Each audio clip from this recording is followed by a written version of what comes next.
Saudi అరేబియాలో జరిగిన అత్యంత విషాదకర సంఘటన యావత్ దేశాన్ని కలిచివేస్తోంది. ఉమ్రా యాత్రికులతో వెళుతున్న బస్సు ప్రమాదానికి గురై 45 మంది చనిపోయారు. వారంతా హైదరాబాద్ వాస్తవ్యులని తేలడంతో ఇప్పుడు తీవ్ర విషాదాన్ని నింపుతోంది. మొత్తం 54 మంది బృందం నవంబర్ 9న హైదరాబాద్ నుంచి జెడ్డాకు వెళ్ళింది. నవంబర్ 23 వరకు టూర్ని ప్లాన్ చేశారు. వీరిలో 4 వ్యక్తులు నిన్న కారులో మదీనాకు వెళ్లారు. మరో 4 మక్కాలోనే ఉండిపోయారు. మిగిలినటువంటి 46 మంది మక్కా నుంచి మదీనాకు బస్సులో బయలుదేరారు. మదీనాకు 25 కిలోమీటర్ల దూరంలో ఈ బస్సు డీజిల్ ట్యాంకర్ను ఢీకొట్టింది. దీంతో 45 మంది చనిపోయారు. అబ్దుల్ షోయబ్ అనే వ్యక్తి ఒక్కరు మాత్రమే ప్రాణాలతో బయటపడ్డాడు. ప్రస్తుతం అతడు హాస్పిటల్లో ఉన్నాడు. మృతుల్లో మల్లేపల్లి, బజార్ ఘాట్, ఆసిఫ్ నగర్కు సంబంధించిన ప్రాంతాలకు చెందిన వారు ఉన్నట్లు తెలుస్తోంది. సోమవారం తెల్లవారుజామున 1:30 ప్రాంతంలో ఈ ఘటన చోటు చేసుకుంది. డీజిల్ ట్యాంకర్ను ఢీ కొట్టగానే బస్సు నుంచి మంటలు ఒక్కసారిగా చెలరేగి మొత్తం బస్సు అంతా కూడా వ్యాపించాయి. ప్రమాద సమయంలో యాత్రికులంతా నిద్రలో ఉండడంతో తీవ్ర నష్టం జరిగింది. వారు తప్పించుకునేటువంటి అవకాశం ఏమాత్రం దొరకలేదు. దీంతో మృతుల సంఖ్య ఎక్కువగా ఉన్నట్లుగా ఉంది. అందరూ స్పాట్లోనే చనిపోయినట్టుగా తెలుస్తుంది. ప్రమాదం జరిగిన ప్రాంతంలో సహాయక చర్యలు కొనసాగుతున్నాయి. భారత రాయబార కార్యాలయం నుంచి ఈ ఘటనపై పూర్తి వివరాలను సేకరించే పనిలో ఉన్నారు మన తెలంగాణ రాష్ట్రానికి సంబంధించిన అధికారులు. మృతుల కుటుంబాలకు సమాచారం అందించే ప్రక్రియ కూడా కొనసాగుతోంది. ఇది నిజంగా హృదయ విదారకరమైనటువంటి సంఘటన.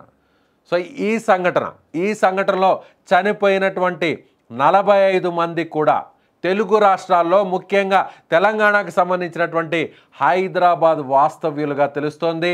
బజార్ ఘాట్, ఆసిఫ్ నగర్, అలాగే మల్లేపల్లి ఈ 3 ప్రాంతాల నుంచి 56 మంది వెళ్ళినట్టుగా తెలుస్తుంది. సో చనిపోయినటువంటి వారికి సంబంధించినటువంటి ఫొటోస్ను ఒకసారి స్క్రీన్ మీద చూసేటువంటి ప్రయత్నం చేద్దాం.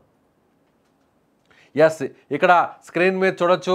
వీరందరూ కూడా స్క్రీన్ మీద కనిపిస్తున్నటువంటి వీరందరూ కూడా సో ఇక్కడ హైదరాబాద్ నుంచి ఈ నెల 9వ తారీఖున బయలుదేరారు మక్కా మదీనా యాత్ర కోసం. సో ప్రతి ఒక్కరు కూడా ముఖ్యంగా ముస్లింలు వారి జీవితంలో ఖచ్చితంగా మక్కాను మదీనాను సందర్శిస్తే, మక్కా మదీనా యాత్రను పూర్తి చేసుకుంటే వారి జీవితం ధన్యమవుతుందని, పరమ పవిత్రమవుతుందని అందరూ కూడా ముస్లింలు భావిస్తారు. అలాంటి వాళ్ళు ముఖ్యంగా వెళ్ళినటువంటి వారందరూ కూడా దాదాపుగా 50 సంవత్సరాల పైబడినటువంటి వారందరూ కూడా వారు ముఖ్యంగా అందులో 60 ఏళ్ల వయసు దాటిన వారు ఉన్నారు. అలాగే మహిళలు కూడా ఉన్నారు. వీరందరూ కూడా తమ శేష జీవితంలో ఇలా ఆ దేవుడి సన్నిధి వద్దకు వెళ్ళి అక్కడ సందర్శన పూర్తి చేసుకుంటే తమ జన్మ ధన్యమైంది అని అనుకోవాల్సినటువంటి పరిస్థితుల్లో కొన్ని రోజుల్లోనే తిరిగి క్షేమంగా ఇండియాకు హైదరాబాద్కు తిరిగి వస్తారనుకుంటున్నటువంటి సందర్భంలోనే ఇలాంటి దురదృష్టకరమైనటువంటి ఘటన, ఇలాంటి బాధను కలిగించేటువంటి ప్రమాదం. ముఖ్యంగా ఈ ప్రమాదంలో అందరూ కూడా సరిగ్గా సమయం అప్పుడు మన ఇండియన్ టైం ప్రకారం, మన భారత కాలమానం ప్రకారం 1:30 తెల్లవారుజామున 1:30 ఈ ప్రమాదం జరిగింది. బస్సు నేరుగా డీజిల్ ట్యాంకర్ను ఢీకొట్టడంతో ఒక్కసారిగా మంటలు వచ్చాయి. ఆ మంటలంతా కూడా సో పూర్తిగా ట్యాంకర్తో డీజిల్ నిండి ఉండడంతో ఆ డీజిల్ మనం ప్రత్యేకంగా చెప్పాల్సిన అవసరం లేదు. ఒక్కసారి డీజిల్ ట్యాంకర్కు ఒకసారి నిప్పు అంటుకుంటే ఏం జరుగుతుందో మీరు ఊహించుకోవచ్చు. ఎస్, సరిగ్గా అదే జరిగింది.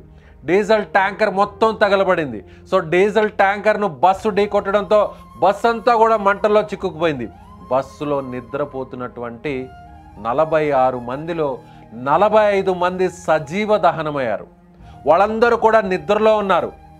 ఎంతో ప్రశాంతంగా, ఎంతో పవిత్రంగా జరిగింది మక్కా యాత్ర. ఇక మిగిలింది మదీనా యాత్ర. మదీనా యాత్రను కూడా వెళ్ళి అక్కడ దేవుని సన్నిధి వద్దకు వెళ్ళి అక్కడ ప్రార్థనలు, అక్కడ నమాజును పూర్తి చేసుకొని తిరిగి ఈ నెల 23కు ఇండియాకు చేరుకుంటామని అందరూ కూడా ఎంతో సంతోషంగా భావించారు. మక్కా యాత్రను పూర్తి చేసుకొని ఇక మదీనా యాత్రను కూడా అంతే సంతోషంగా పూర్తి చేయాలని అందరూ భావించారు. అందులో మొత్తం 54 మంది ముఖ్యంగా ఇక్కడి నుంచి బయలుదేరారు. అందులో 4 బస్సులో కాకుండా వేరే కారులో మదీనాకు బయలుదేరారు. మరో 4 మదీనాకు రాలేము, ఇక్కడే ఉండిపోతాం, మీరు వెళ్ళి రండి అంటూ ఆ కుటుంబాలకు చెప్పారు, ఆ కుటుంబ సభ్యులకు చెప్పారు, తమ తల్లికి చెప్పారు, తమ బంధువులకు చెప్పారు. కానీ ఆ నలుగురు మాత్రం లక్కీగా అదృష్టవశాత్తు ప్రాణాలతో బయటపడ్డారు.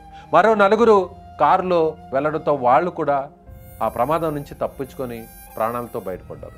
అందులో బస్సులో ఉన్నటువంటి వారిలో ఒకే ఒక్క వ్యక్తి, ఒకే ఒక్కడు మృత్యుంజయుడు. ఎస్, మీరు స్క్రీన్ మీద చూస్తున్నారు ఆ వ్యక్తి, ఆ ఒక్కడే. 46 మంది బస్సులో ప్రయాణిస్తుంటే 46 మందిలో 45 మంది అక్కడే చనిపోయారు. 45 మంది మంటల్లో కాలిపోయారు, కాలి బూడిదయ్యారు. అందులో ఒక వ్యక్తి మాత్రమే ప్రాణాలతో బయటపడ్డాడు. కానీ ఆ వ్యక్తికి సంబంధించినటువంటి కుటుంబంలో 8 మంది వెళితే 8 మందిలో ఈ ఒక్క వ్యక్తి బయటపడ్డాడు. మిగిలినటువంటి కుటుంబ సభ్యులు 7 మంది చనిపోయారు.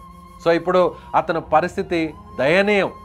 ప్రాణాలతో బయటపడ్డాడు, మృత్యుంజయుడుగా నిలిచాడు అని సంతోషపడాలో, లేదంటే తనతో పాటు వచ్చినటువంటి కుటుంబం మొత్తం కళ్ళ ముందే కాలి బూడిదైపోయింది అని జీవితాంతం వేదనతో ఈ జీవితాన్ని ముందుకు సాగించాలో అర్థం కానటువంటి ఒక అనిశ్చిత పరిస్థితి ఈ షోయబ్ది. అలాగే మరో కుటుంబంలో 7 మంది వెళితే 7 మంది చనిపోయారు. మరో కుటుంబంలో అదే సంఖ్యలో అదే స్థాయిలో వెళితే వారందరూ కూడా చనిపోయారు. అలా 4-5 కుటుంబాలు మొత్తం సజీవ దహనమైంది ఈ ప్రమాదంలో. ఇటీవల కాలంలో తెలుగు రాష్ట్రాల్లో జరిగినటువంటి బస్సు ప్రమాదాలని మర్చిపోకముందే సరిగ్గా ఇదే విధంగా తెల్లవారుజామున 3 గంటలు 2.5 గంటల సమయంలో హైదరాబాద్ నుంచి బెంగళూరుకు వెళ్తున్నటువంటి ఒక బస్సు, ట్రావెల్స్ బస్సు, వి కావేరి ట్రావెల్స్ బస్సు బైక్ను ఢీకొట్టి ఆ బైక్లో ఉన్నటువంటి పెట్రోల్ ద్వారా వచ్చినటువంటి మంటలతో మొత్తం బస్ అంతా కూడా ఆ మంటలు వ్యాపించాయి. అందులో చనిపోయినటువంటి వారు కూడా మన తెలుగు వాళ్ళు చాలామంది ఉన్నారు. ఇదే హైదరాబాద్ వాస్తవులు చాలామంది ఉన్నారు.